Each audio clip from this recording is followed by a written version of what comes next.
Hi guys, welcome back to the vlog. This is Stan here with you. So finally after 3 months, the Mazda is back. It's alive and kicking. So we fixed the distributor and now the car is starting fine. It starts, but you need to use a certain technique to start it. First you just have to turn on the ignition, wait for a few seconds and then pump the accelerator and then start the engine. Oops, it didn't work.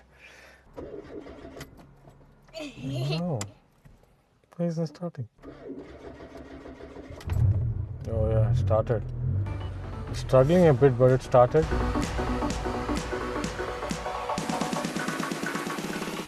I'm not really sure why it struggled now, but usually it starts at first crank. So now let's make a move. Let's turn on the aircon. The thing is that it took 3 months to get this car back on the road. I had it with me for 1.5 months. I was trying to troubleshoot the problem. I replaced the spark plugs, the ignition leads, the distributor cap and a distributor. The distributor was from China. It was brand new, but it wasn't the right one for our car. And that's the reason why the car didn't start. So then I took my car to the workshop where they had it for another 1.5 months. So they were troubleshooting the issue and they finally concluded that the distributor that I got was not the right one. Then the next issue cropped up. I couldn't find any new distributor for this car. I really thought that my workshop would take the trouble to find a new distributor for me. If not, they can at least get a used distributor. Unfortunately, this is where I got disappointed with my mechanic. They just searched for the distributor once or twice. They tried a brand new one and then they tried a used one and that's it. Then they gave up. They told me that they couldn't find any distributor for this car. What they basically wanted me to do is just take the car away from the workshop, and I was really disappointed with my mechanic when they told me this. It was a big headache trying to find a distributor for this car. I couldn't find it anywhere. Brand new, it's impossible to get a brand new one because no one manufactures it anymore. But then I started searching for a used distributor and that also became an issue. There aren't many 323 cars available. So I started calling up wreck yards in Adelaide and Sydney. Called a lot of workshops, wreck yards, and no one had a distributor for this car.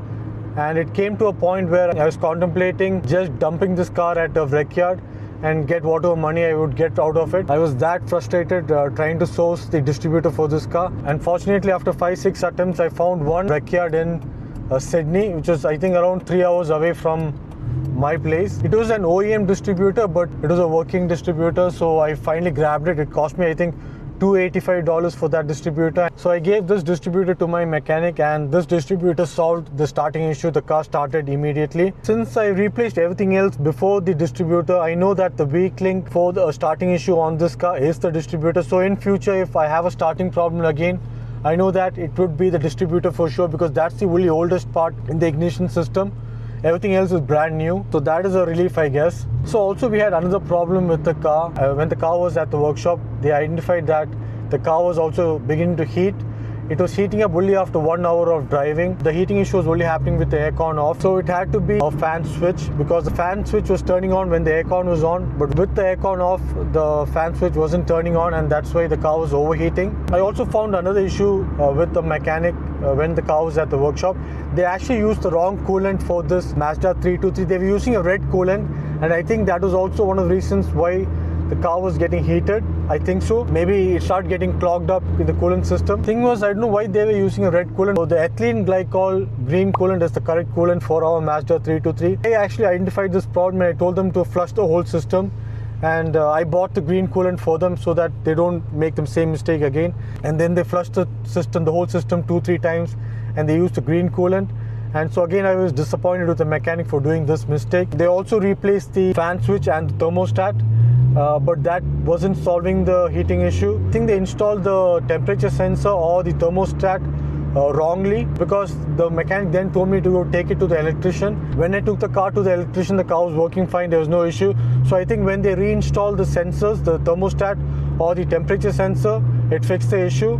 So this again was the mechanic's fault. Fortunately, with the new thermostat and the sensor and the temperature sensor, the heating issue was solved. So I've been driving the car for around 1.5 months right now and the car has no issue at all. It's working perfectly fine. And this is one of the main problems with owning an old car such as this. Mechanics are not interested in working sincerely on this car. They make a lot of mistakes, and then the headache is on us. We'll have to source the parts, we'll have to worry about getting it fixed and back on the road. And that's one of the reasons why you don't see any old cars on the road here in Sydney. Most of the owners would just give up on a car like this. It actually makes more financial sense dumping this car at a wreck yard and just taking the $1,000 that you get for this car, because trying to keep it on the road is actually more time consuming and it's more expensive. Anyhow, I didn't want to see this car go to a wreck yard so soon because this car has many more miles left in it. I hope it doesn't fail us again, because apart from that, the car's working fine. It's very comfortable and the ride quality is really good on this car. So I'm actually pretty content that I got this car back on the road. And let's hope I don't get any more troubles with this car. Anyways, I hope you guys liked this vlog. If you did, please do hit the like button. Do consider subscribing to my channel if you haven't done already. And until next time, this is Dan signing out. Bye bye.